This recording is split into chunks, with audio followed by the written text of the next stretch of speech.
Alhamdulillah. Wassalatu wassalam. Ala Rasulillah. Wa ala ali wa sahbihi ajmain. Amma ba'd. A'udhu billahi minash shaitanir rajim. Bismillahir rahmanir rahim. Wa qul ja'al haqq wa zaqal batil. Innal batila kana zahuqa. Rabbi shrah li sadri. Wa yassir li amri. Wahlul 'uqdatam min lisani yafqah qawli. Respected Mr. Arif Julfar, my respected elders, and my dear brothers and sisters, I welcome all of you with the Islamic greetings. Assalamu alaikum wa rahmatullahi wa barakatuh. May peace, mercy and blessings of Allah subhanahu wa ta'ala, of Almighty God, be on all of you. It's an honor and a pleasure for me to be invited by the Holy Quran Award, Dubai, under the patronage of Sheikh Muhammad bin Rashid Al Maktoum, as a guest speaker to give 2 talks in this glorious month of Ramadan. The topic of this evening's talk is Media and Islam, War or Peace. Media, by definition, is means of mass communication. Media is means of mass communication. And Islam is derived from the word salam, which means peace. It's also derived from the Arabic word silm, which means to submit your will to Allah subhanahu wa ta'ala, to Almighty God. So in short, Islam means peace acquired by submitting your will to Almighty God. Thus the topic of this evening's talk is means of mass communication and peace acquired by submitting your will to Almighty God. War or peace? Today we have to agree that media is one of the most important tools. Or rather you can say, media today is one of the most important weapon. This media can convert black to white. It can change day into night. It can convert a hero into a villain and a villain into a hero. This media, means of mass communication, can do wonders. And depending upon how science and technology advance, the methods of media are also advancing. Today, the means of mass communication, that is media, can be broadly classified under 4 headings. First, we have the print media,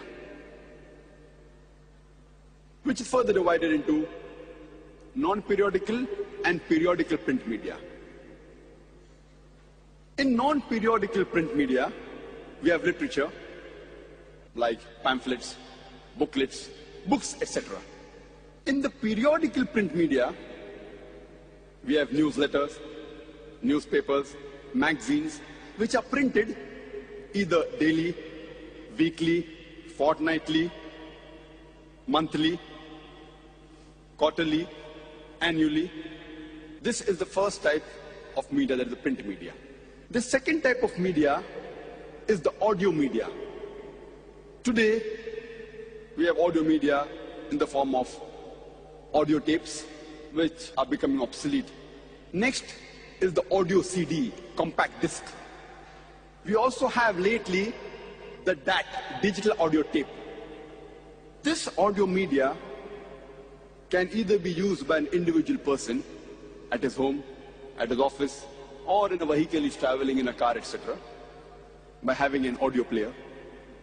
It can even be used while walking like a Walkman. It can be used in gatherings, small groups, functions, parties, weddings, gatherings such as this. Or it can be used on a mass public level through the radio broadcast station. The third type of media we have is the video media, which again today is available in the form of VHS, video home system cassettes, which again is dying out. It is becoming obsolete. We also have the VCD, video CD, which too is becoming obsolete. Today we have video on the media, DVD, digital video disc. And the next generation of video which has just started is the HD DVD, high definition digital video disc. The other one coming in the market is the Blu-ray. All these are types of video media. This too can be used on individual level, at home, in the office, in a vehicle, in groups, in gatherings, or in public, in mass level, through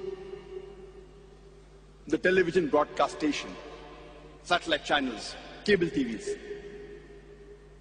The last media we have is the computer media, or the IT, information technology, which again can be used on individual level, in groups, and in mass public. It can be used in the way of internet. This again can be stored in the form of diskette, CDs, hard disk, and variety. In short, we have 4 types of media: print media, audio media, video media, and the computer media. Each media requires a specialization. Each media has its disadvantage and advantage. For example, the print media can be carried very easily in comparison to the audio or the video media. But as technology is improving, we find that this gap is reducing. Today's scientific research tells us that the retention of each type of media, it keeps on differing. When an average human being, when he reads the print media, he retains approximately 10% of what he has read on an average.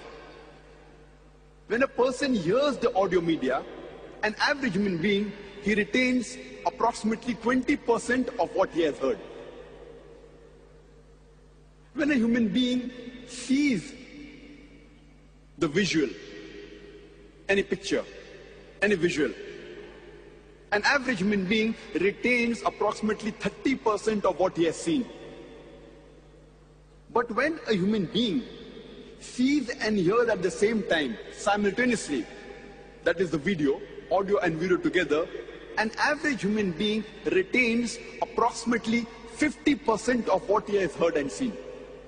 So the best in terms of retention is the video media. Today we know that the international media, whether it be the print media, the audio media, the video media, or the computer, or the IT technology, whether it be the international newspapers, international magazines, radio broadcast station, websites, or the television satellite channels, we find on the international media there is virulent propaganda about Islam. We find that the international media, they are bombarding misinformation about Islam. We find that there are various misconceptions about Islam that are spread on this international media. And we find that international news channels, they are mentioning war on terror. Or some of the international news channels, they are saying war for peace. Actually, what they're doing is not war for peace, war on peace. In other words, war on the religion of peace, on Islam. The international media as a whole today, we find that they are projecting Islam as though it is a religion of terror. It's a religion which does not want peace to prevail. And unfortunately, we Muslims, Unfortunately, we aren't really replying to this international media, and there are various techniques that are used by this international media to project Islam in a wrong way. The first strategy used by the media to malign Islam is, many a times they pick up the black sheep amongst the Muslim community and they portray as though they are exemplary Muslims, indicating that Islam is a religion which encourages these wrong things. We have to agree that there are black sheep in our community. There are some Muslims who do illegal activity. They pick up these selected Muslims and they portray on the media as though they're exemplary Muslims, giving a picture to the world that Islam is a religion which encourages these illegal activities. These activities which are against humanity.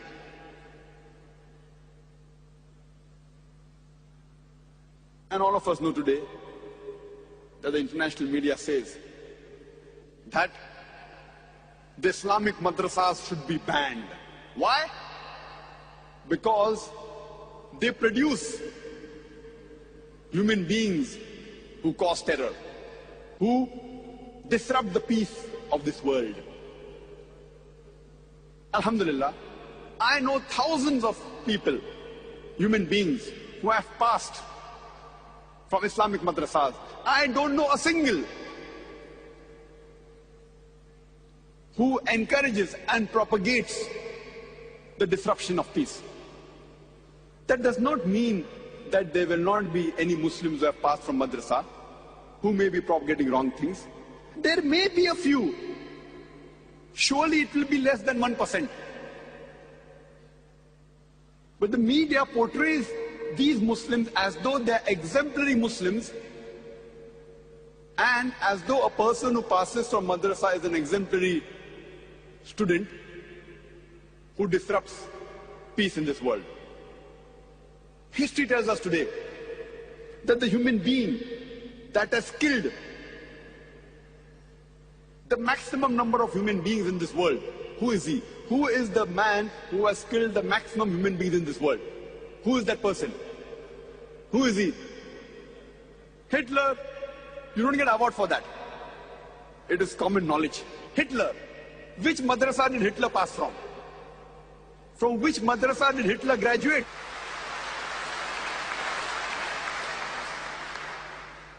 And you go down history, we know Mussolini, he has killed thousands of human beings. Which madrasa did he pass from? We know today that the mafia, the top drug dealers in the world, which madrasa did they pass from? You take a list of all the top criminals in the world, not what the media portrays. Actually, if you have proof, what they've done is wrong. I'm not bothered what the media portrays, who is terrorist number one, etc., without any proof. But those who have been imprisoned, those who have been proved to be causing disharmony in this world, if you check the background, you will not even find 1%, 0.1% of them who have passed from madrasa. They have passed from these universities, the one that even I have passed from. Fortunately, unfortunately, even I have passed from the normal formal education system. I passed from Bombay. After doing my schooling, I passed from medical college. Same, like a normal doctor. So this is how the media picks up black sheep in the community and portray as though they're exemplary Muslims. If a person wants to judge Islam, he should not judge Islam based on what individual Muslims do or what the Muslim society does.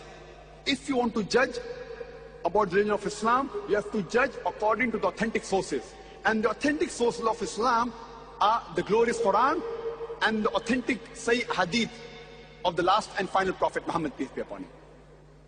And I challenge anyone, any human being, to point out a single teaching from the Quran or the Sahih Hadith which is against humanity as a whole.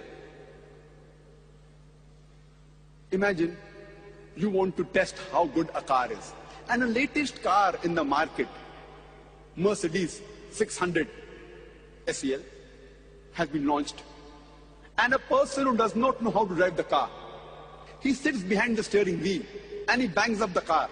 who will you blame? The car or the driver? Who will you blame, the car or the driver? But naturally the driver. If the driver does not know how to drive the car and he bangs up the car, you will not blame the car. If you want to judge how good the car is, you'll have to look at the specification of the car. What is its pickup? What are the safety measures? What is the speed? What is the gear ratio?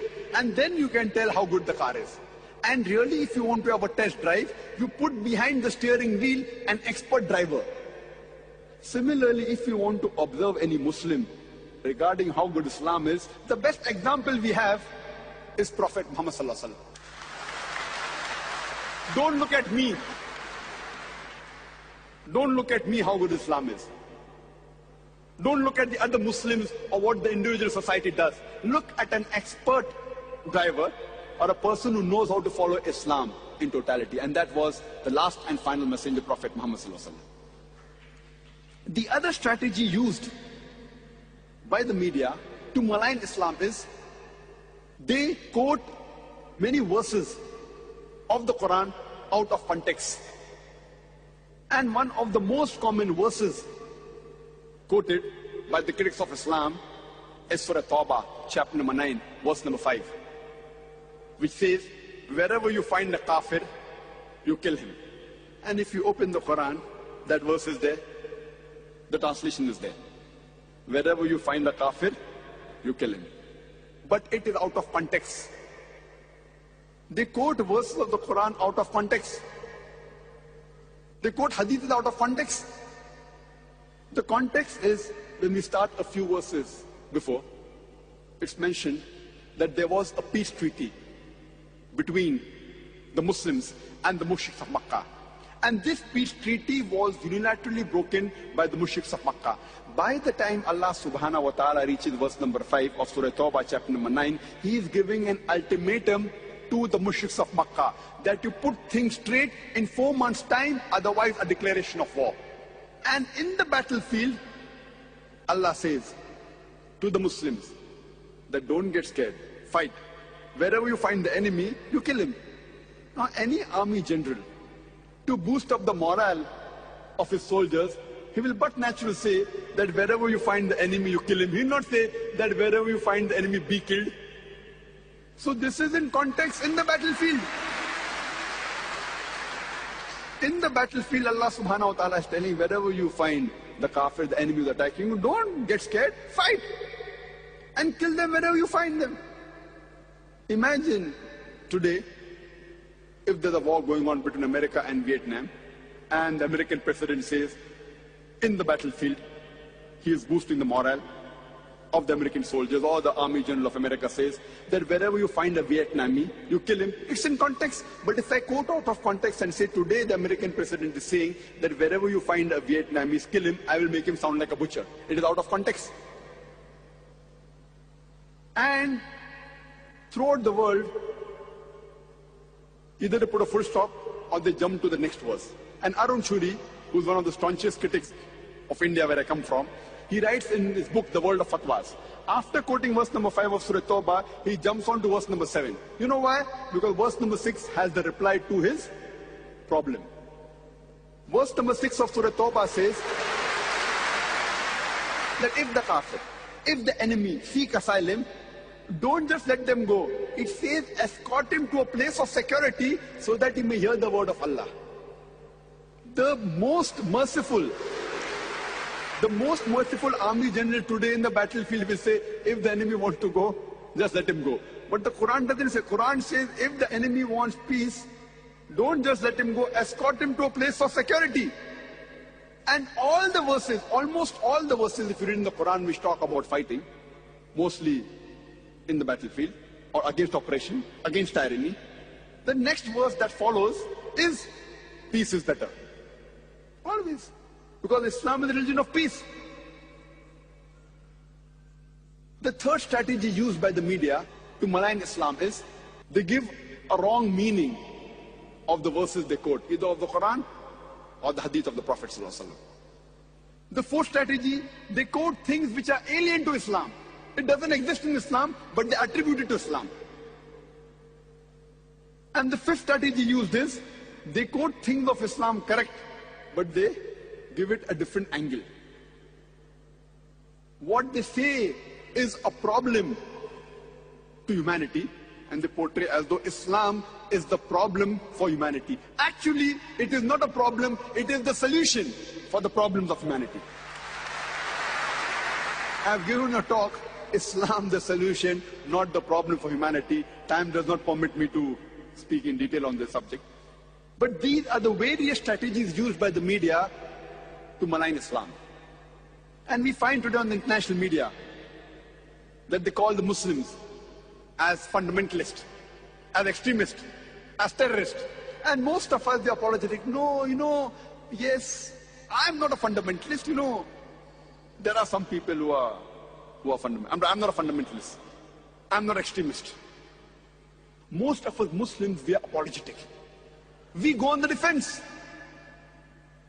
We Muslims should be dais.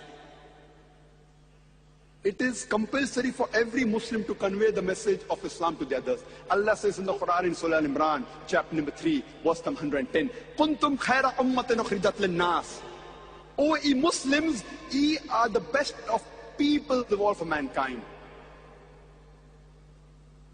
Kuntum khaira ummatin ukhrijat lin-nas. Ta'miruna bil ma'ruf wa tanhauna 'anil munkar wa tu'minuna billah. Because we enjoin what is good and we forbid what is wrong, and we believe in Allah.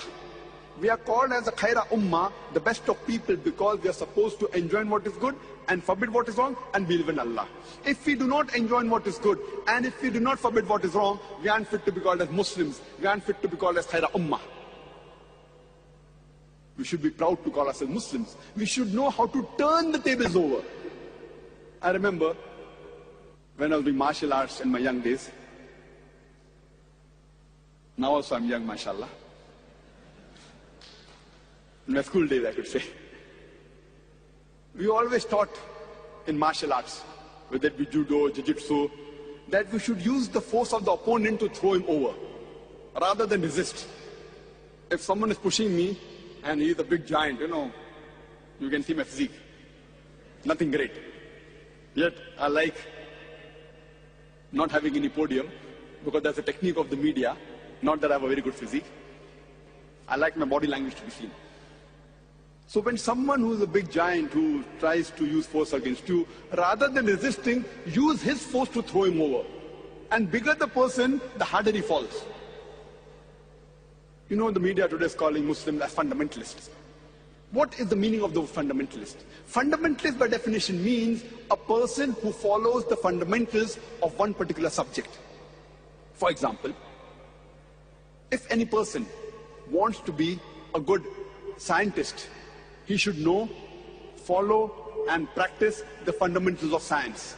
Unless he is a fundamentalist in the field of science, he cannot be a good scientist. If a person wants to be a good mathematician, he should know, follow, and practice the fundamentals of maths. Unless he is a fundamentalist in the field of maths, he cannot be a good mathematician. We cannot paint all fundamentalists with the same brush, that all are good or all are bad. Depending in which field the person is a fundamentalist, you have to label him accordingly. For example, if we have a fundamentalist robber whose profession is to rob, he is bad for the society.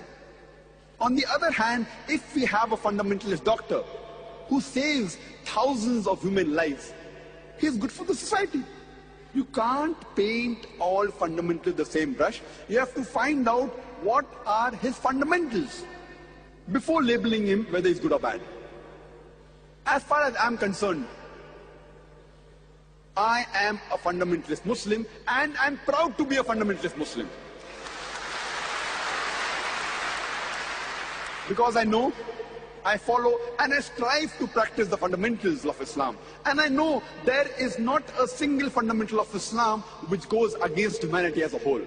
There may be a few fundamentals of Islam which the non-Muslims may feel it is against humanity. But the moment you give the logical reason regarding these fundamentals and the statistics of the world, there is not a single human being who's unbiased who can point out a single fundamental of Islam which is against humanity as a whole. Therefore, I'm proud to be a fundamentalist Muslim. When we read the Webster's dictionary, we come to know that the word fundamentalism was first used to describe a group of Protestant Christians in America in the early part of the 20th century. Previously, the church, it believed that only the message of the Bible was from God. These Protestant Christians in America in the early part of the 20th century, they protested that not only is the message of the Bible from God, but every word, every letter of the Bible is from God. If any person can prove that the Bible is the word of God, this movement is a good movement.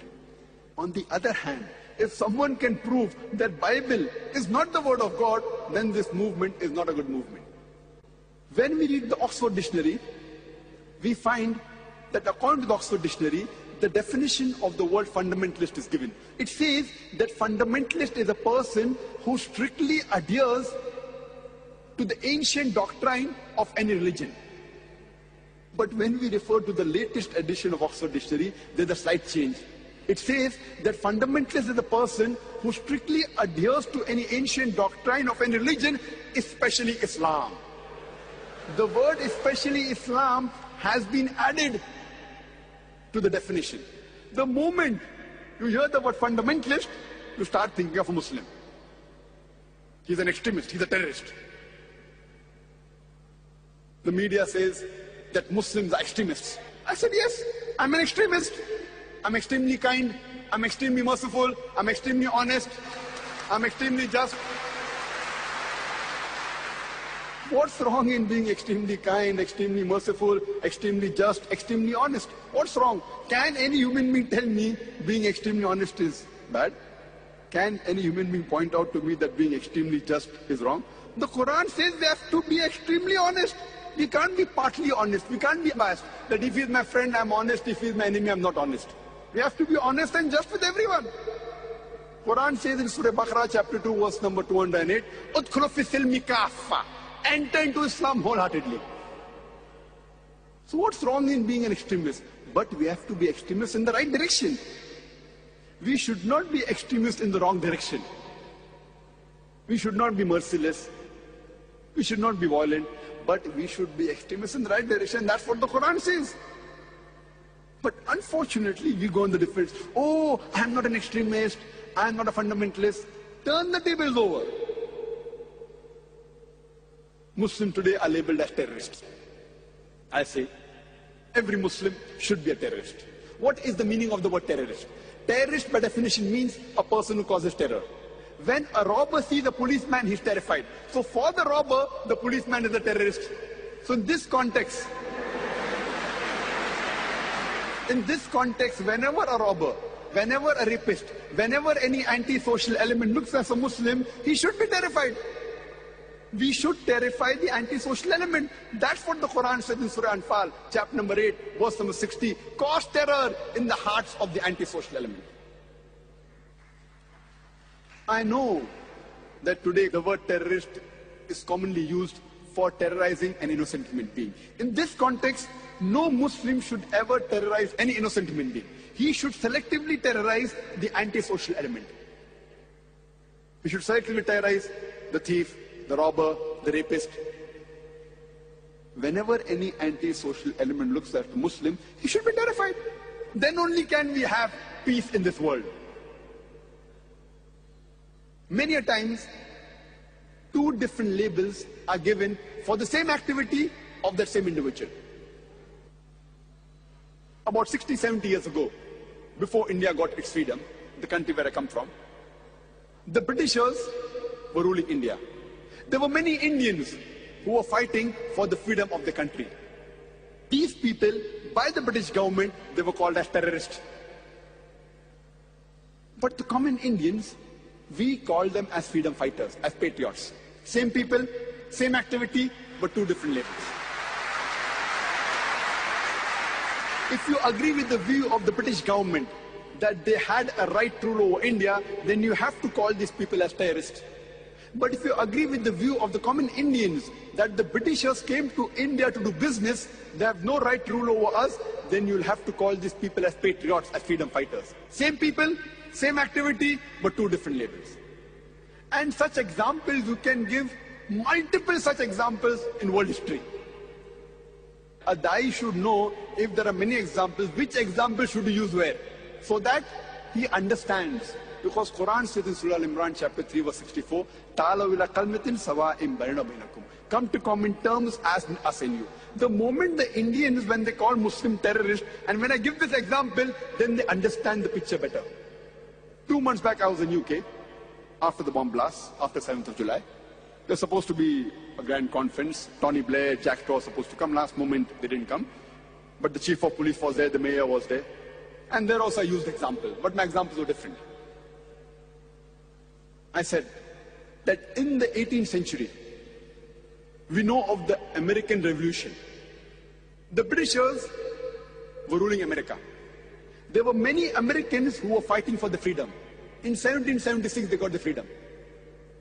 And top of the line were Benjamin Franklin, George Washington. They were called as terrorist number 1 by the British government. The person who was terrorist number 1, George Washington, later on, he becomes the president of USA. Imagine, terrorist number 1 becomes the president of USA. And he is an example for all the presidents to follow, including George Bush.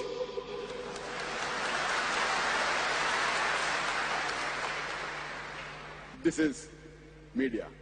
Terrorist number 1 becomes the president of the country which we look up upon. USA! USA name come most advanced country in the world. Who was the person who was the first president? A terrorist.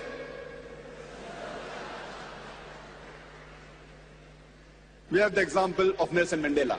Before New South Africa was formed, South Africa was relieved from the white apartheid government.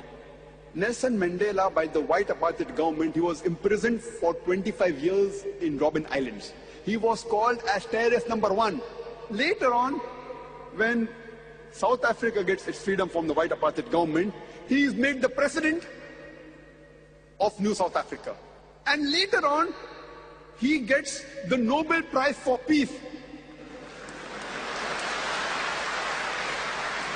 And he doesn't get a Nobel Prize for Peace for a new activity. Not that he was a terrorist first and then he did some good activities and a bad person has become a good person. No, no. For the same activity for which he was called a terrorist, after a few years, he gets the Nobel Prize for Peace. It is weird. Same activity for which he was imprisoned for 25 years. He was called as terrorist. For the same activity later on, he gets the Nobel Prize for Peace. So this is how the media can convert day into night, black into white, hero into a villain, and a villain into a hero.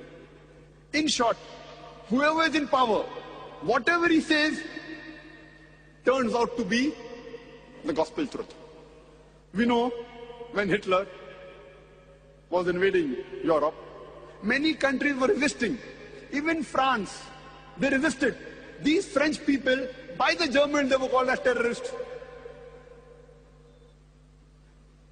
This is how the media paints a picture. Unfortunately, we Muslims, unfortunately, we are way behind. We should know how to turn the tables over.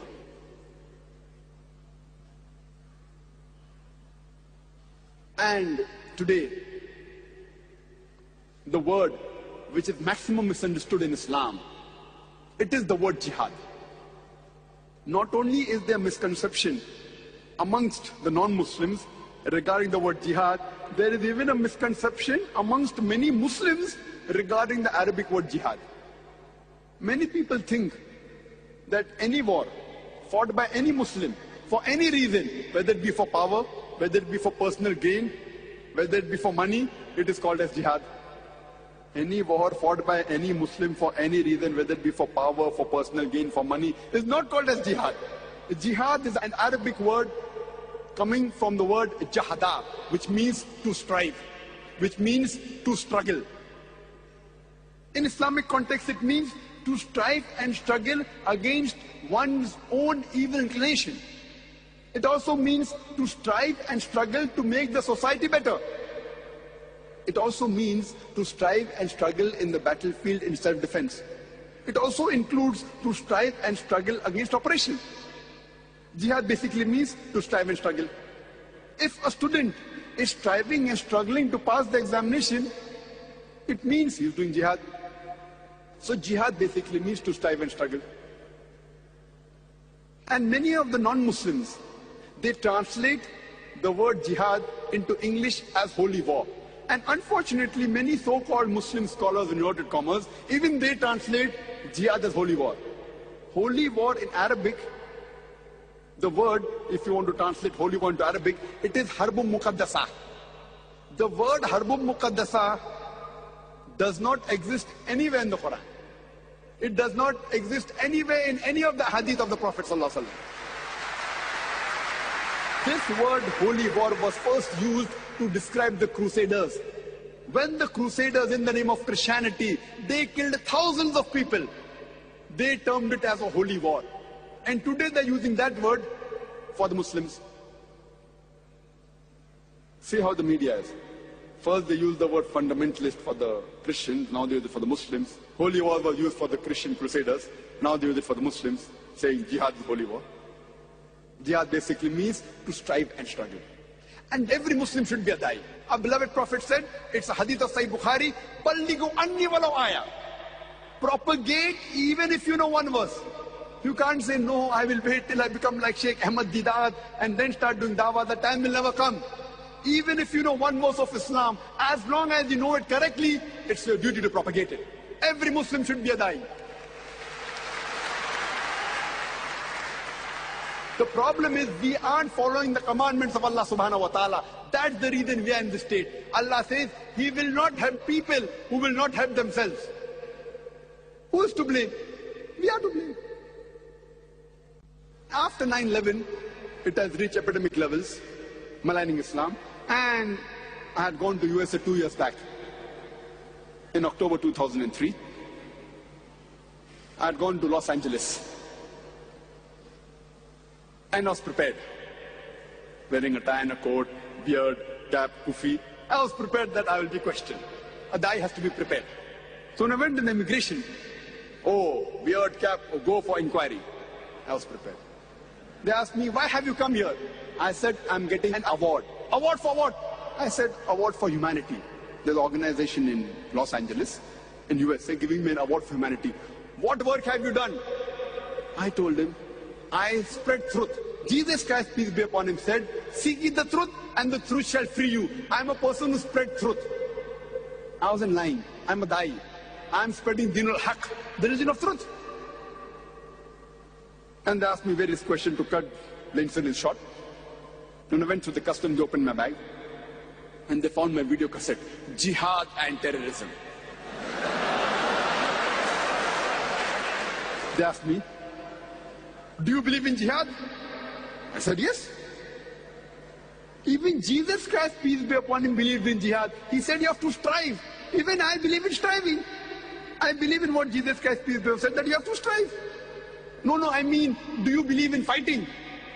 I said, it is mentioned in the Bible. In the book of Exodus, chapter number 22, you have to fight.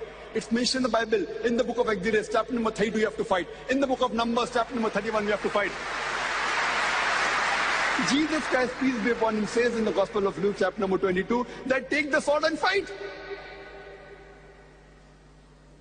But then the custom officer, being a Christian, no, but that's in self-defense. I said, that's what even I fight for, self-defense. They told me, sir, can I ask you one more question? I said, no problem. I just told my host that, I'm just doing dawah in the immigration, don't bother. I, as a da'i should not get scared of truth. I started my talk by quoting the verse of the Quran from Surah Isra, chapter number 17, verse number 81. وَقُلْ جَاءَ الْحَقُّ وَزَاقَ الْبَاطِلِ إِنَّ الْبَاطِلَ كَانَ زَهُوقًا. When truth is hurled against falsehood, falsehood perishes. For falsehood, it's by its nature bound to perish. And alhamdulillah, after 9/11, everything has become strict, visas have become strict, but alhamdulillah, I have traveled after 9/11 to USA, to Canada, to UK, to Australia, to Malaysia, to Singapore, and I've got 10 years visa of USA, 5 years visa of UK, Canada 2 years visa, alhamdulillah, summa alhamdulillah. Yet I do not mince my words, I'm very clear. When I go for lectures, I say I'm come for lectures. When I go for spreading truth, I say I've come for spreading the truth. Depending upon the situation where you are. Allah says in Surah Imran, chapter 3, verse 64, Ta'alu ila kalmatin sawa'in bayna bainakum. Come to common terms as us and you. Many of you may be aware of the situation in India. It's not easy to do dawah, especially the city where I come from, Bombay. One of the most difficult places to do dawah, according to me, it is Bombay. But Allah is the one to protect. There itself I speak. I quote the Vedas, I quote the Bhagavad Gita, I quote the Upanishads. But there, my strategy changes. There are many Indians who say the Muslims are terrorists. This Quran, it propagates that you should fight. What kind of religious book is this? I tell them, have you read your Mahabharata? Mahabharata is one of the sacred scriptures of the Hindus. Your Mahabharata has got more verses of fighting than the Quran. It will put the Quran to shame as far as verses of fighting is concerned. So the Hindu tells me, no, but this is a fight between truth and falsehood, haq and batil. I said the same fight is in the Quran also. Oh, then we have no problem with the Quran. And the most commonly read scripture among the Hindu scriptures, Bhagavad Gita. Bhagavad Gita is nothing but an advice given by Shri Krishna, the God of the Hindus, to Arjun. It's mentioned Bhagavad Gita chapter number 1, verse number 43 to 46, that Arjun, in the battlefield, he puts his weapons on the ground and he says, I would prefer being killed unarmed than to fight my cousins. Mahabharata is a fight between the cousins, the Pandavas who are 5 and the Kauravas who are 100. And Bhagavad Gita is a part of Mahabharata, 25 chapters. He puts his weapon down, Arjun. Bhagavad Gita chapter number 1, verse 43 to 46. And he says, I would prefer being killed unarmed than fight my cousins. Immediately few verses after, chapter number 2, verse number 2, Shri Krishna says, O Arjun, how could such impure thoughts come in your mind? How could you be so impotent? God Almighty, Shri Krishna, is calling Arjun impotent. You will not enter the heavenly planets. You are incurring a sin. And the full Bhagavad Gita is nothing but advice given by Almighty God to Arjun that he should fight his cousins. It's further mentioned in Bhagavad Gita chapter number 2, verse number 31 to 33. That, oh Arjun, you are a Kshatriya. It is your duty to fight on religious grounds. If you do not fight, you will incur sin. If you fight, you will go to the heavenly planet. And blessed are those Kshatriya who get an opportunity to fight.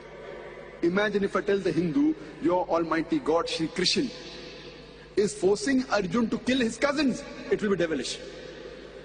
What he's doing, he's telling that if you have to fight for the truth, even if you have to fight against your cousins, you have to fight. That's what the Quran says in Surah Nisa, chapter number 4, verse number 135. Ya ayyuhalladhina amanu, oh you believe, stand out for justice as witness to the truth of Allah subhanahu wa ta'ala, even if it be against yourself, against your parents, against your relatives, whether rich or poor. Allah protects both. Same thing. And very often, a common hadith is quoted to malign Islam. Hadith of Sahih Bukhari, volume number 4, in the book of Jihad, chapter number 2, hadith number 45. And the critics, they quote, your Prophet Muhammad, peace be upon him, he said that if a mujahid is killed in the battlefield, he will go to heaven. If he comes back alive, he gets the wealth of this world. And even the critics of India, like Arun Shuri, they quote this hadith against Islam. I tell them, haven't you read the Bhagavad Gita? Bhagavad Gita says in chapter number 2, verse number 37, Shri Krishna, the God of the Hindu, he is telling Arjun that, oh Arjun, go and fight. If you are killed, you will go to the heavenly planets, you will go to Swarg, you will go to heaven, to paradise. If you come back alive, you will get the booty of this war. Verbatim translation of Sahih Bukhari. Verbatim. I tell these Hindus that haven't you read your own scripture, you already got false in the Quran and the Hadith? Based on the guidance given by Allah subhanahu wa ta'ala. Ta'alaw ila kalmatin sawa'in bainakum. Come to common terms as us and you. So we Muslims should know how to do dawah, how to convey the message, how to turn the tables over. As I told you earlier, I was in UK, and they say about Muslims, oh, suicide bombing, Muslims are killing innocent people. There's a book written by an associate professor in political science in the University of Chicago by the name of Robert Pape. He writes a book by the title Dying to Win. He's supposed to be one of the best experts in suicide bombing, in suicide terrorism. Number one in USA, Robert Pape. The book is Dying to Win. He writes in his book that suicide bombing was alien to Islam. If you read the history of Islam, the Quran and the Hadith, do you find any suicide bombing there? No. The first people who got involved in suicide bombing were the Tamil Tigers. Later on, it was the Marxist-Leninists. And Robert Pape writes that in Iraq, before the Americans came to Iraq, there was no suicide bombing. After the Americans came, then suicide bombing came. Not a Muslim, a non-Muslim, a Christian, an American who's supposed to be an expert on suicide bombing, Robert Pape. And you can give talks on the books written by Americans and non-Muslims. We should know how to convey the message of Haqq. In UK we know they have a problem of IRA. Fine? It is nothing but Catholic terrorism. But do they label it as Catholic terrorism? No. Why? If any Muslim is involved, Islamic terrorism. Non-Muslims are involved, they talk about the region, not about the religion. Why? This is how the media, it picks up information and they portray it in the wrong way.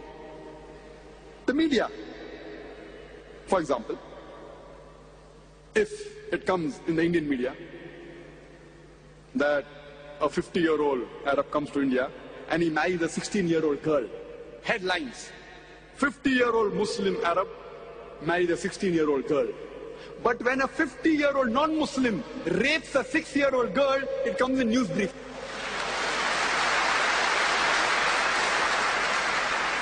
I mean, that human being is taking permission of the parents, marrying with permission, giving her due rights. What is the problem? Here a non-Muslim 50-year-old rapes a 6-year-old girl, it comes in news briefs. We know of the Oklahoma bombing, Middle East conspiracy, continuously. When they came to know it was an American soldier, the news died out in a couple of days. And you can give multiple examples how the media is playing games. And today they say that Islam is the religion which was spread by the sword. A very good reply is given by Delacy O'Leary in his book, Islam at the Crossroad, on page number 8. It says that history makes it clear that the legend of fanatical Muslims sweeping across the world, forcing Islam at the point of the sword over conquered races, is the most fantastic myth that historians ever repeated. Delacy O'Leary is a very famous historian. He says that history makes it clear that the legend of fanatical Muslims forcing Islam at the point of the sword over conquered races is the most fantastic myth that historians ever repeated. We Muslims, history tells us, ruled Spain for about 800 years. We didn't do our job. We didn't do dawah. Later on, the Crusaders came, we wiped out. There was not a single Muslim who could openly give the azan. We Muslims, we have ruled the Arab lands for the past 1400 years. For a few years the Britishers came, for the few years the French came. But we Muslims have been the lord of the Arab land for the past 1400 years. Yet today, statistics tell us there are 14 million Arabs who are Coptic Christians. Coptic Christian means Christians in generations. If we wanted, we could have converted every Arab into Islam by the point of the sword. We didn't do it. These 14 million Coptic Christians in Arab land, they are bearing witness, they are giving shahada that Islam wasn't spread by the sword. We Muslims, we ruled India for about 1,000 years. Today, more than 80% of the Indians, they are non-Muslim. If we wanted, we could have converted every Indian at the point of the sword. We didn't do it. Islam does not give us permission. These 80% non-Muslim Indians, they are giving shahada. They are bearing witness that Islam was inspired by the sword. Which Muslim army went to the east coast of Africa? Which Muslim army went to Indonesia, which has the largest population of Muslims? Which Muslim army went to Malaysia, which has more than 50% Muslim? Which army? Which sword? It is the sword of the intellect. As Allah says in Surah Nahl, chapter number 16, verse number 125, "Udu ila sabili rabbika bil-hikma wal ma'udatil hasana wajadilhum billati ahsan." Invite all to the way of thy Lord with wisdom and beautiful preaching, and argue with them and reason with them in the ways that are best and most gracious. There was an article, a survey done by Rajesh Almaini's yearbook in 1984. It was repeated in the Plain Truth magazine. A survey was done about the increase in the major world religions in a span of 50 years from 1934 to 1984. And number one, the maximum increase was in the religion of Islam, 235%. Christianity, only 47%. I'm asking the question, which war took place in the span of 50 years between 1934 and 1984, which converted millions of non-Muslims to Islam? Which war? Which war? Today, the fastest growing religion in the world is Islam. The fastest growing religion in America is Islam. The fastest growing religion in Europe is Islam. I'm asking, who is forcing these Americans, these Europeans, to accept Islam at the point of the sword? Before 9/11, the maximum allegation about the media was that Islam does not give rights to the woman. Do you know, out of those people accepting Islam, including in America and Europe, out of those non-Muslims accepting Islam, 2/3 are women. If Islam degrades the woman, then why do these American women, why are these European women accepting Islam? Why? The media is saying that Islam degrades the woman, then why are these American and European women accepting Islam? Because Islam has the solution to the problem of womankind, especially the womankind. They find security in Islam. We know Yuan Ridley. She had gone to Afghanistan to spy on the Taliban. She was arrested for 7 days. She comes back. She's so much impressed. Time does not permit me to speak about details. Many of you may be aware. She reads the Quran and she accepts Islam. People ask her that, how did the Taliban treat you? They treated me like a guest. The amount of respect they gave her, the amount of modest behavior it was, it changed her heart. And mashallah, today she is wearing a hijab, she lives in London. A British reporter sent to write against the Muslims accepts Islam, alhamdulillah. And after 9/11, whenever I go to America and Europe, there are more non-Muslims coming to my talk than before. More Americans, more Europeans. I believe in the verse of the Quran, Surah Al-Imran, chapter number 3, verse number 54, which says, "Makaru makarallahu wallahu khairul makirin." They planned and plotted, Allah too planned. Allah is the best of planner. After 9/11, in the span of 9 months, in USA alone, 34,000 Americans accepted Islam. According to Yuan Ridley, in a span of 9 to 10 months after 9/11, 22,000 Europeans accepted Islam. The more they're attacking Islam, the more Islam is rising. Not because we are doing our job. Wallah, we aren't doing our job. You and I are not doing the job. Allah gives a promise in the Quran in no less than 3 different places. In Surah Saf, chapter number 61, verse number 9. In Surah Tawbah, chapter number 9, verse number 33.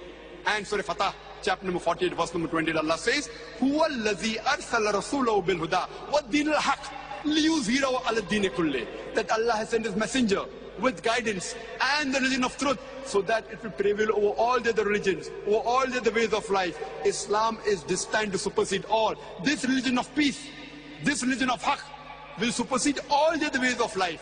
And enough is Allah as a witness. However much the non-Muslim don't like it, however much the mushrik don't like it, Islam is destined to supersede all. Allah does not require you and me the rubbish that we are. Allah doesn't require you and me. Allah is sufficient to make His deen prevail. He is giving us an opportunity to do a prophet's job and to earn a prophet's reward. He's giving us an opportunity to dawah. This religion is going to prevail. This deen al-haq, this deen of truth, this religion of peace is bound to prevail. And a very good statement was given by Adam Pearson. He says that people worry that one day nuclear weaponry will fall in the hands of the Arabs.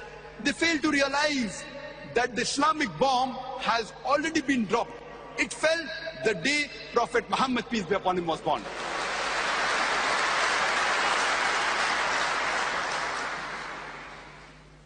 Now let us analyze what does the media say. We'll discuss about each type of media in brief. First, regarding the print media. According to an article which came in the Time magazine, on 16th of April, 1979, written by Christian, he writes that more than 60,000 books have been written against Islam in a span of 150 years. From 1800 to 1950, more than 60,000 books have been written against Islam. If you calculate, more than one book is written every day. More than one book is written every day against Islam and against a prophet. And after 9/11, this has reached epidemic levels. Every day, several books are written against Islam. And we Muslims, what are we doing? These Christian missionaries, they are spreading. They are doing their job. They are printing literature and distributing. Here we have one sample. This is, I asked an Arab sheikh in my last trip, what is this? He read Allah Muhammad. But if you read very carefully, it is not Allah Muhammad, it is Allah Muhabba, which means God is love. It is a quotation of the Bible from the first epistle of John, chapter number 4, verse number 16. God is love, and the verse continues, whoever dwelleth in love, dwelleth in God, and God is in him. Verse of the Bible. If I give it to the Muslims, most of them will kiss it and keep it in the pocket. The moment they see Arabic, Allah's kalam in the pocket. Arabic means if you find any Muslim, any Arabic literature on the floor in India, Pakistan, or any other non-Arab countries, when they find, they'll kiss it and put it in the pocket. As though it's Allah's kalam. It is a snake in the house. There are various posters. I didn't have time to get it. When you read it, oh, Rabbana. The moment you see Rabbana, the next verse is Atina, Fid Dunya, Hasnato. We are trained. It is not Rabbana, it is Abbana, our Father who art in heaven, hallowed be thy name, thy kingdom come. Verse of the Bible. They distributed among the Muslims. And it's colorful. This is the photocopy. 4-color job, beautiful. You put it in your house. They are using deceit. They are using deceit to enter our homes. I have given the talk on deceit by the Christian evangelism. Time doesn't permit me to go into details.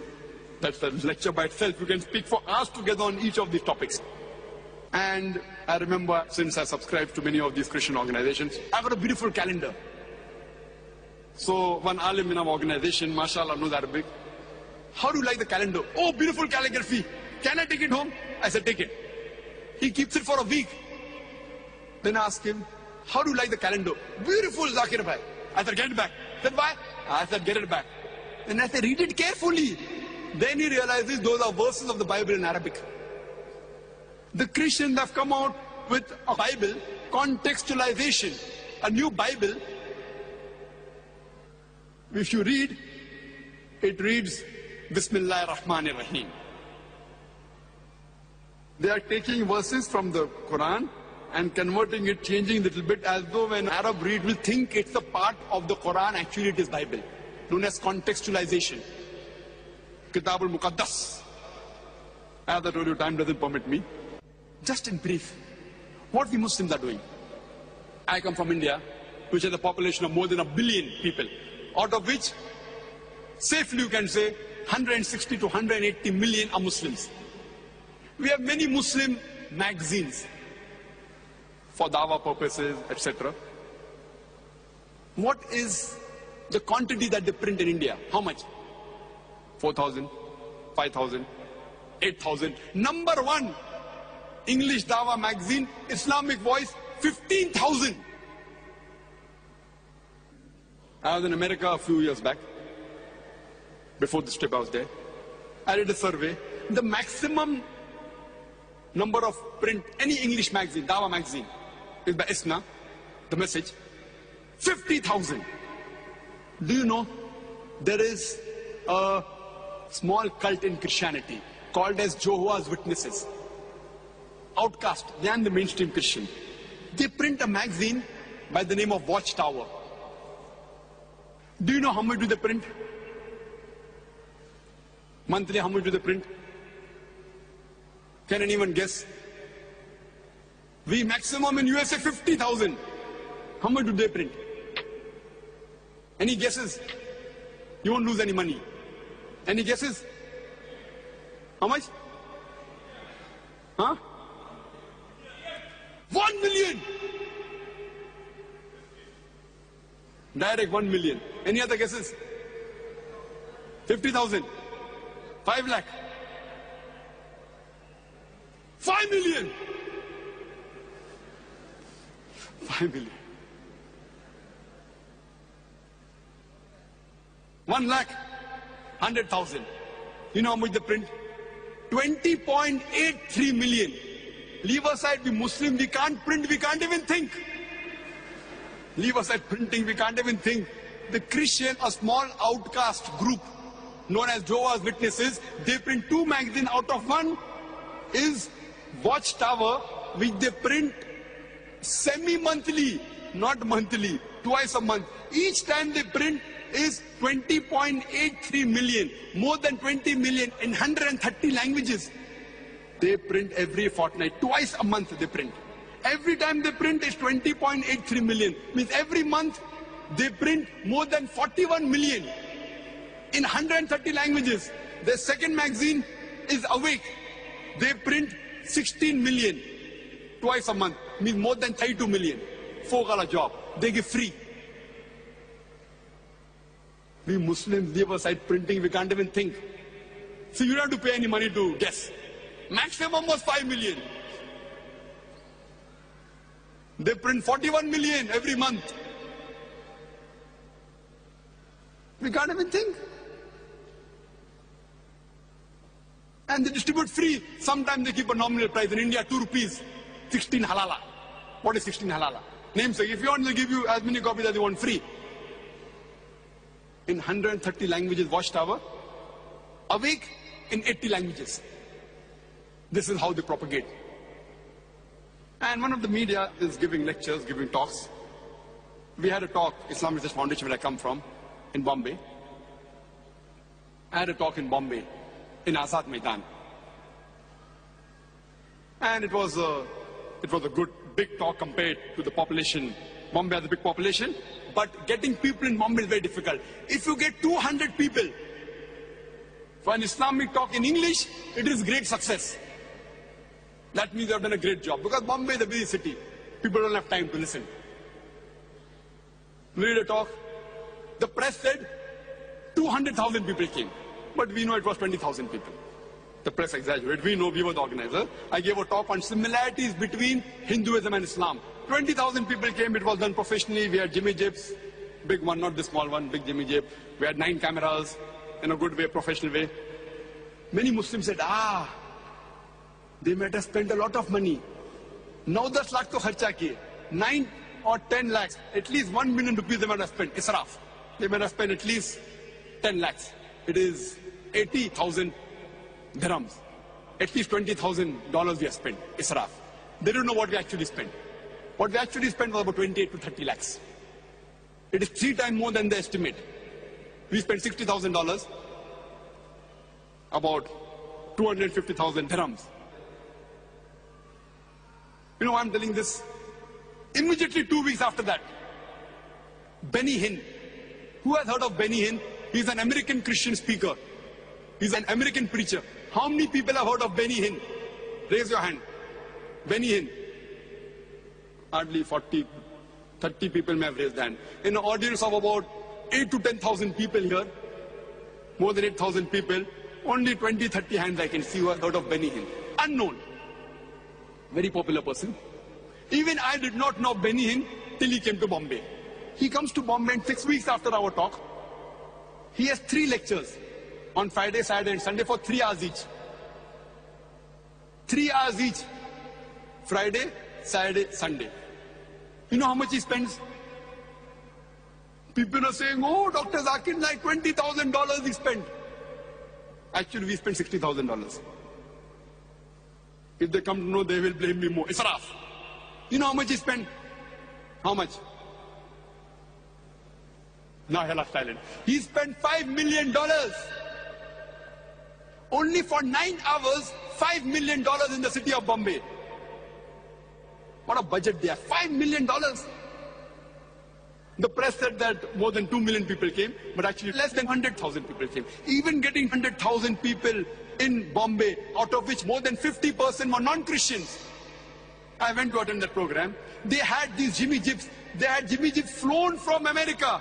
9 American people came 2 weeks to 1 month in advance to prepare for the talk. 1 month staying in a 5-star hotel. A white American. He comes 3 days in advance to check the system. They had 32 screens. You know this screen? That bigger screen than this, 32. We had 500 volunteers. We are proud. 500 volunteers. They had 7,000 volunteers. Christians, not even 3% of the Indian population. They're not even 3%. $5 million, they spent more than 20 crore rupees. More than 200 million rupees they spent. Imagine, they flew over the crew. Only for one program, 3 hours, 3 days, and he goes back. If you know the budgets of this Christian missionary organization, on average, it is more than $1 million a day. Jimmy Swaggart, who debated with Sheikh Ahmed Deedat, he required more than $400 million annually to keep his head above water. More than $1 million a day is their budget. We are nothing. I don't know for any Islamic Dawah organization in the world which even has 10% of that budget. Any Dawah organization, I have traveled different parts of the world. But the professionalism that they have, these Christian missionaries, they are trained. They are trained in giving talks. We hardly know of any Islamic Dawah organization who trains people in public speaking. Today, scientific research tells us that if a person gives a talk on the stage in public, the matter he speaks carries only 7% weightage. Only 7%. 93% is presentation skills. How does he modulate his voice, his eye-to-eye contact, his gestures? The reason I don't have a podium is why? Not that I have a very good physique, is because I want to have my body language, even my body speaking. We in Islamic Research Foundation, Bombay, we train professionally Muslims how to convey the message of Islam. We train not only Indians, we even train foreigners. We have got Americans who have come to our organization. We have got Britishers, people from Singapore, from UAE, from Malaysia, from Saudi Arabia. Scholars who have passed from Madinah University. We train them, we specialize in the field of how to convey the message of Islam. How many Muslim organizations there are? Imagine, how can I die? How can I go in the battlefield without my weapon? If the microphone system is not good, how can I fight? This is my weapon. But when Muslim organizations call me throughout the world, they keep me in a 5-star hotel. But the sound system is useless. When I accept an invitation, I tell them the sound system should be good. I will sleep on the floor, no problem. I don't require a 5-star hotel. I'm a Dai. I can sleep on the floor. But give me a good sound system, it doesn't cost much. But give a professional good sound system. To hire doesn't cost much, it is much less. A small percentage of paying the bill for a 5-star hotel. They keep me in a 5-star hotel, but they don't realize the importance of the sound system. What we Muslims should do, we should train ourselves in the media to specialize in the field of public speaking is a specialty. Print media is a different specialty. Audio media is a different specialty. Video media is a different specialty. We have to be specialized. And today, We have radio broadcast stations. How many Muslims are doing their job? How many? We have the computer, we have the internet. When the internet started, there was more information against Islam than for Islam on the internet. Now, alhamdulillah, there are some Muslims who have also got into the field. But the Christians are ahead of us. The moment we give a reply, they give the counter reply. On the internet. And the sites are such, I don't want to name them, I don't want to make them popular. The sites are such, you will think it is an Islamic site. You will go to it. It is a snake in the sleeves. The magazine that they print, they have organizations in India, Darul Nijat, Home of Salvation. Arabic name. Who is the president? Sultan. Sultan who? Sultan Paul. Nidai Umeed, call for hope. It's a Christian organization, so please don't go on names. Same on the internet you go, I don't want to give the names of this site, otherwise everyone will go, and many will get misguided. They give such information which a normal Muslim, even he will not be able to reply. They pick up verses of the Quran and they attack. So as I told you, the media is good as well as bad. It is positive as well as negative. Like a knife, it can be used for good purpose and for wrong purpose. If you cut vegetables and bread, it is good. If you use for robbing, it is bad. Similarly, the media has got advantages and disadvantages. It has got positive points, it has got negative points. It has good things, it has got bad things. What we should do, we should utilize the science and technology and turn the tables over and utilize it for good work. Today, majority of the media is used for work which is not good. That's the reason most of the ulama, most of the sheikhs, they say that the media, stay away from it, and I'm for them. I'm not against them, I'm for them. Because most of the thing that comes in your house, the satellite channel, it makes you go away from Islam rather than towards Islam. And today's statistics tell us number one media today is the television media, the television satellite media. Today's statistics tell us there are more than 20,000 television stations. 20,000 television stations reaching 5 billion people of the world. More than 80% of the human beings are reached via the television media. This is the survey.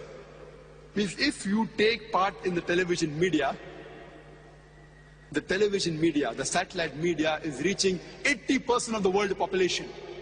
5 billion people. And the investment in this media is how much? $400 billion. $400 billion is the investment in this media, and people are churning money out of it.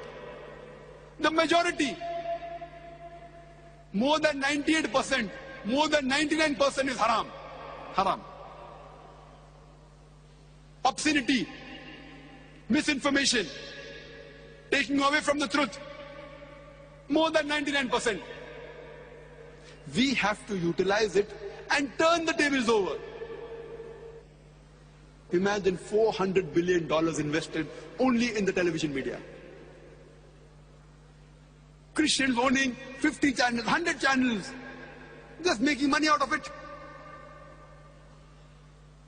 In America alone, there are 1,673 television stations, out of which 83 are religious channels.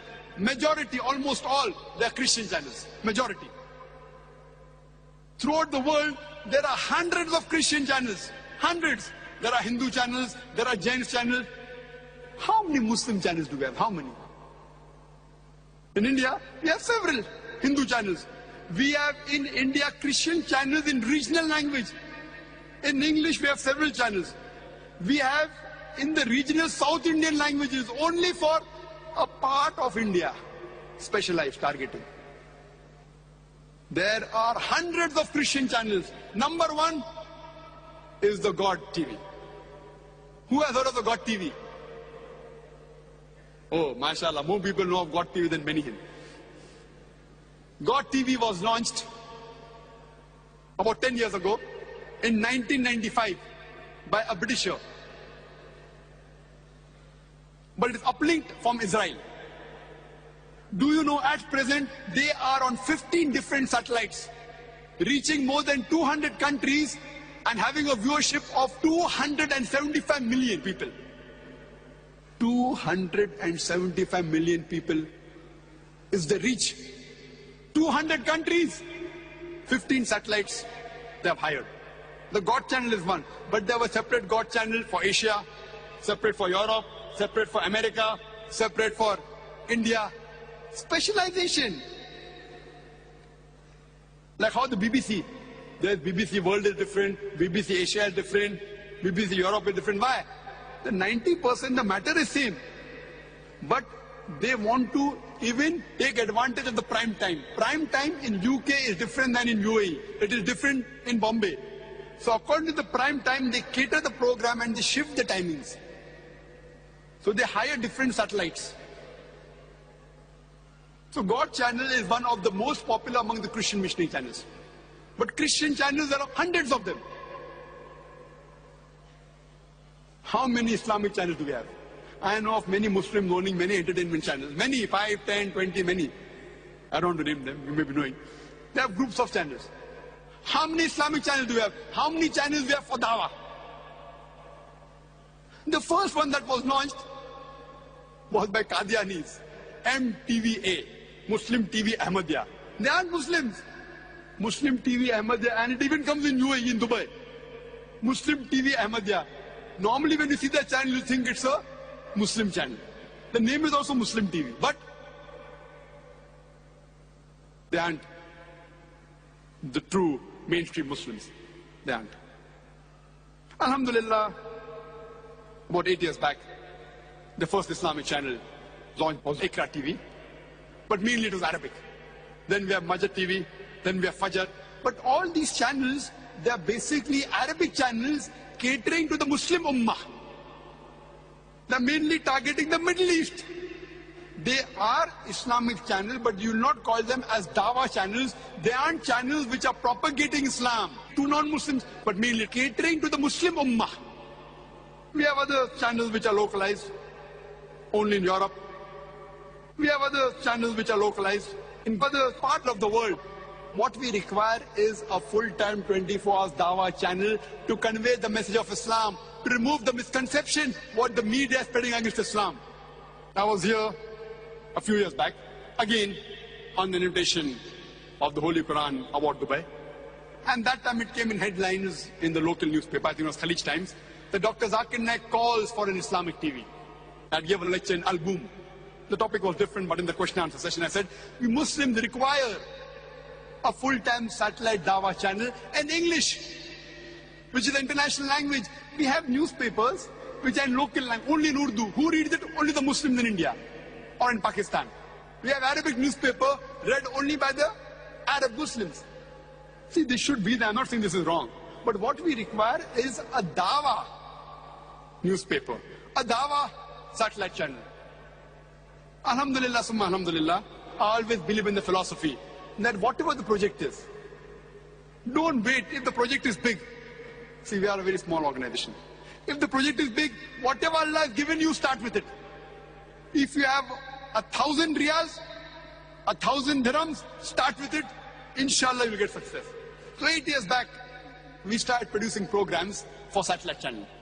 And alhamdulillah, summa alhamdulillah, we are supplying every day for half an hour to 2 hours to more than 6 international satellite channels. 6 every day. Not only to Muslim channels like Iqra TV, QTV, ARY Digital Islam channel, even to non-Muslim channels, film song channel, ETC, 24 film song haram, at least half an hour there is halal. They see a joker-looking person. They see a joker-looking person. Who's the joker-looking person wearing a coat and a cap and a kufiya and a tie?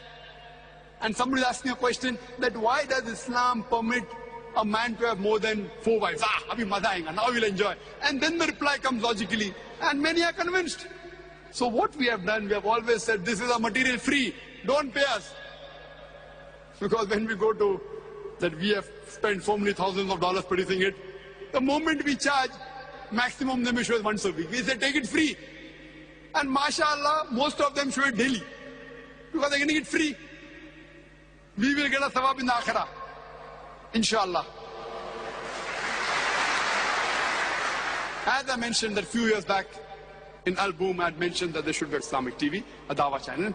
Alhamdulillah, summa alhamdulillah, you'll be happy to know that inshallah, in the next 2 to 3 weeks, we will be launching an Islamic Dawah channel by the name of Peace TV.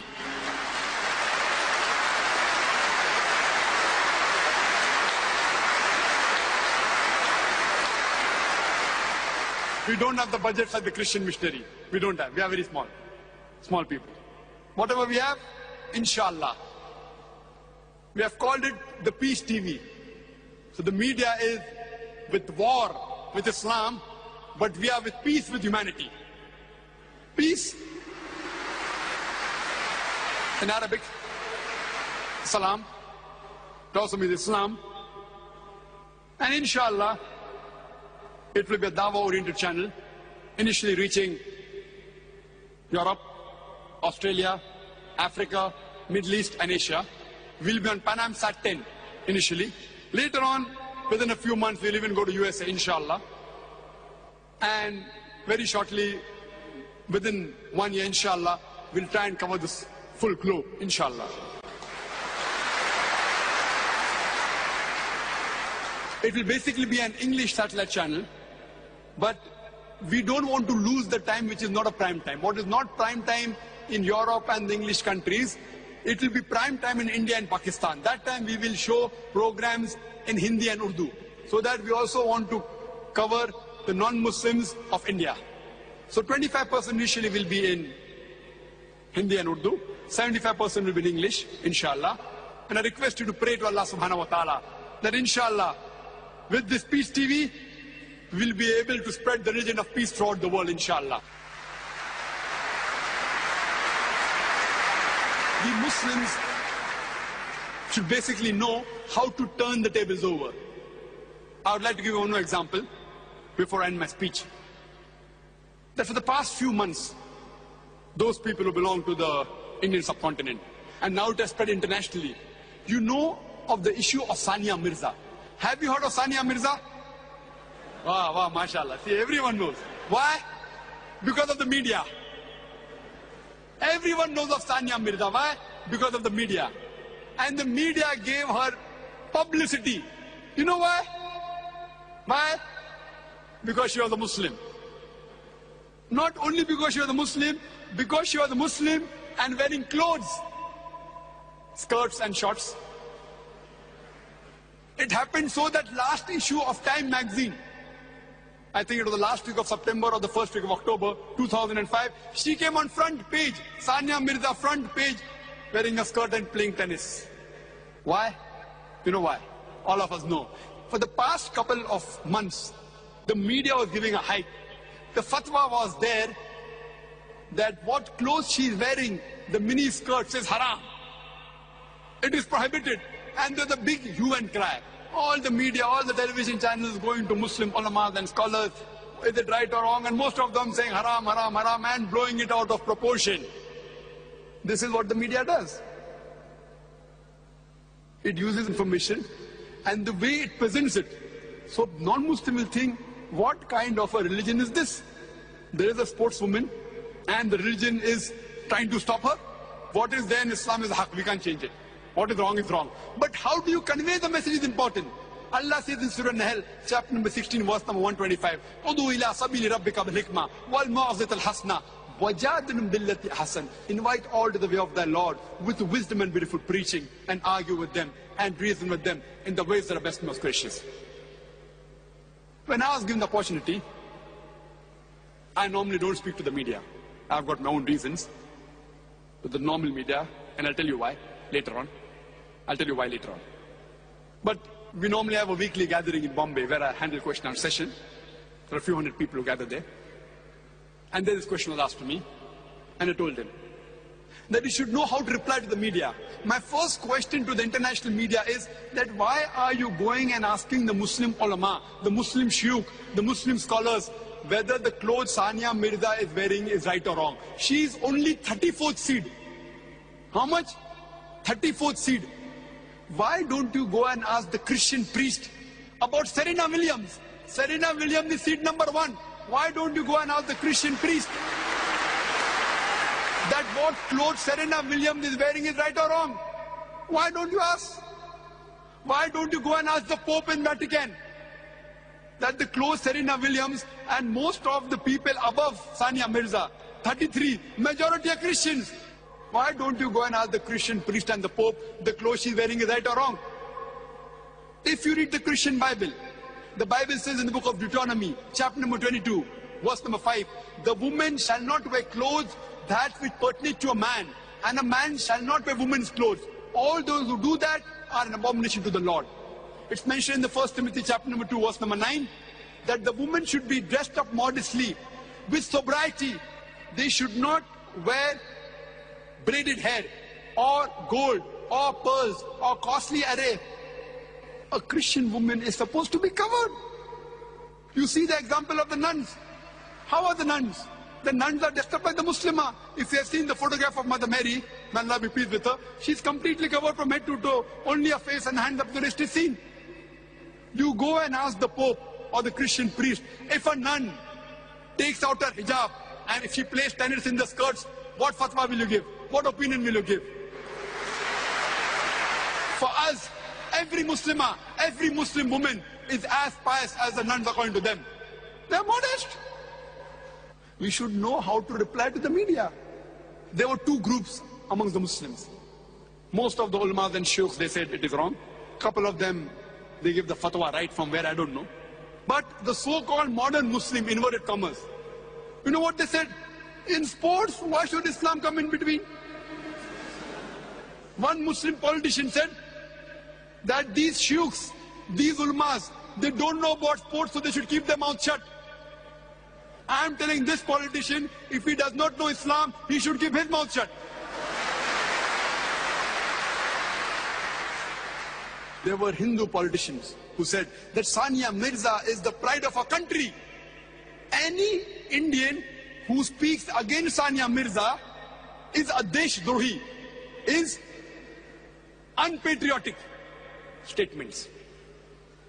I told that any person who supports the clothing of Sania Mirza is going against the Vedas. Because the Hindu Veda says in Rig Veda, book number 10, hymn number 85, verse number 30, the woman shall not wear clothes of the man and the man should not wear clothes of the wives. It further mentioned in Rig Veda, book number 8, hymn number 33, verse number 19. It says that Brahma, Almighty God, has made you a woman, so lower your gaze and wear the veil.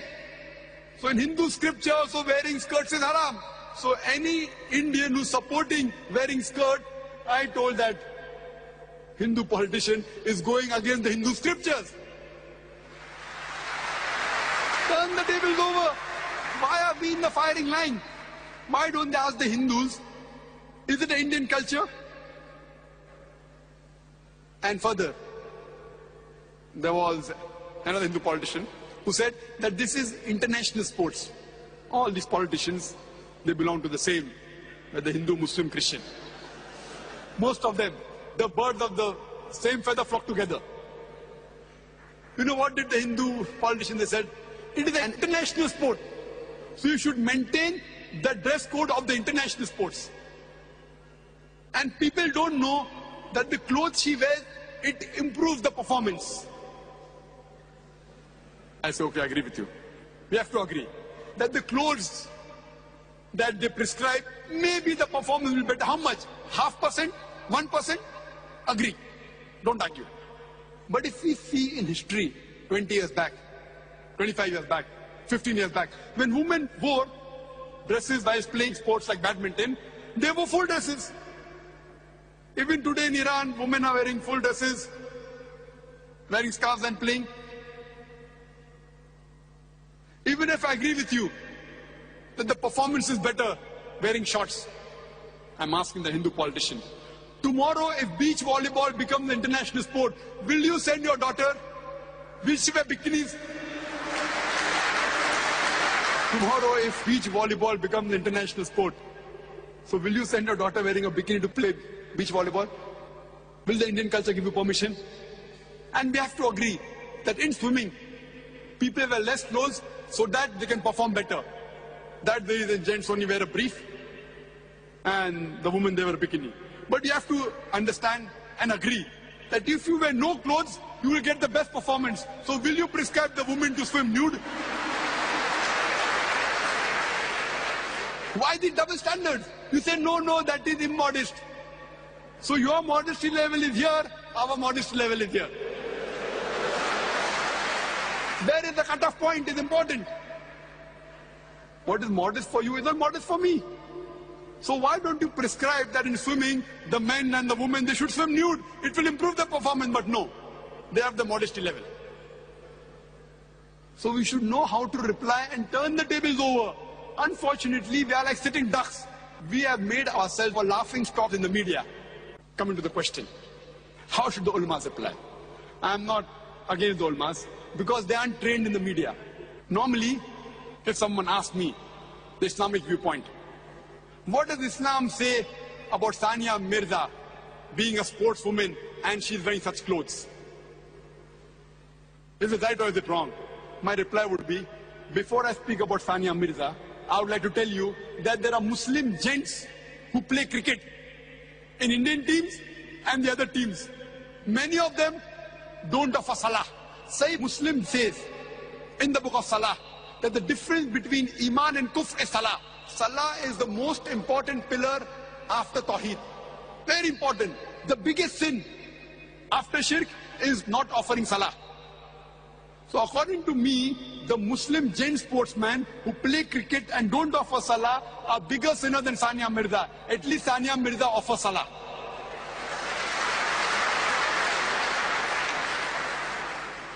The Muslim actors and actresses, they do shirk on the screen, they are bigger sinners. I am not trying to defend Sania Mirza. I have to agree, the clothes Sania Mirza is wearing is against Islam. It is haram. But before I say this, I am diluting the effect. This is hikmah. I am diluting. The moment I say Christianity is against it, the effect gets diluted. Hinduism is against it, the effect is diluted. Judaism is against it, the effect is diluted. I am speaking about swimming. I am speaking about cricket. But then I give the answer, it is haram. It goes down their throat very well.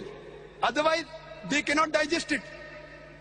I am saying that fine, at least Sania Mirza is offering Salah. She is a lesser sinner than those Muslim cricketers who don't offer Salah. Full day cricket, 5-day cricket without Salah. Allah has given her hidayah to offer Salah. Maybe tomorrow she will wear proper Islamic clothes, inshallah.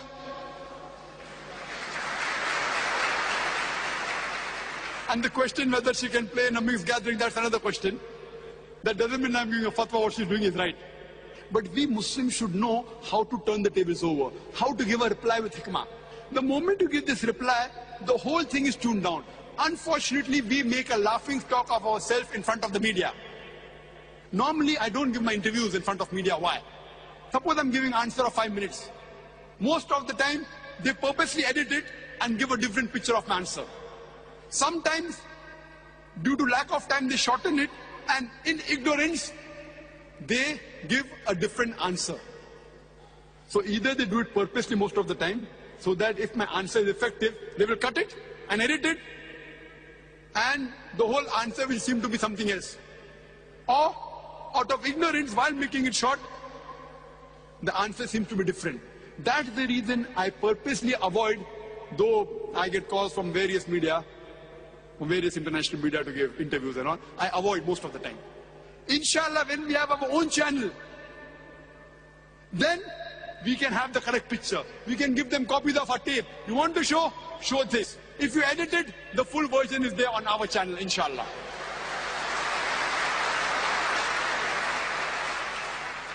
And starting a channel is one thing which is difficult. Second is, starting a channel and running on the guidelines of Quran and Sahih Hadith is more difficult. So inshallah, I pray to Allah subhanahu wa ta'ala, and you pray that we stay on the right track in this channel on Quran and Sahih Hadith, and we're able to convey the message. And I'd like to end the talk with the verse of the Quran of Surah Isra, chapter number 17, verse number 81, which says, وَقُلْ جَعَلْ حَقُّ وَذَاقَ الْبَاطِلِ إِنَّ الْبَاطِلَ كَانَ زَهُوقًا. When truth is hurled against falsehood, falsehood perishes. For falsehood is by its nature bound to perish. وَآخِرُ دَعْوَانَا الْحَمْدُ لِلَّهِ رَبِّ الْعَالَمِينَ.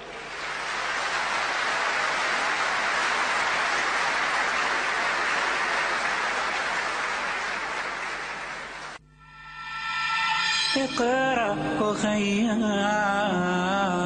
ورتل القرآن، اصبح بصوتك أسمع الأكوان. اقرأ كلام الله داوي نفوسنا، لنحس في أعماقنا الإيمان. كالحجاب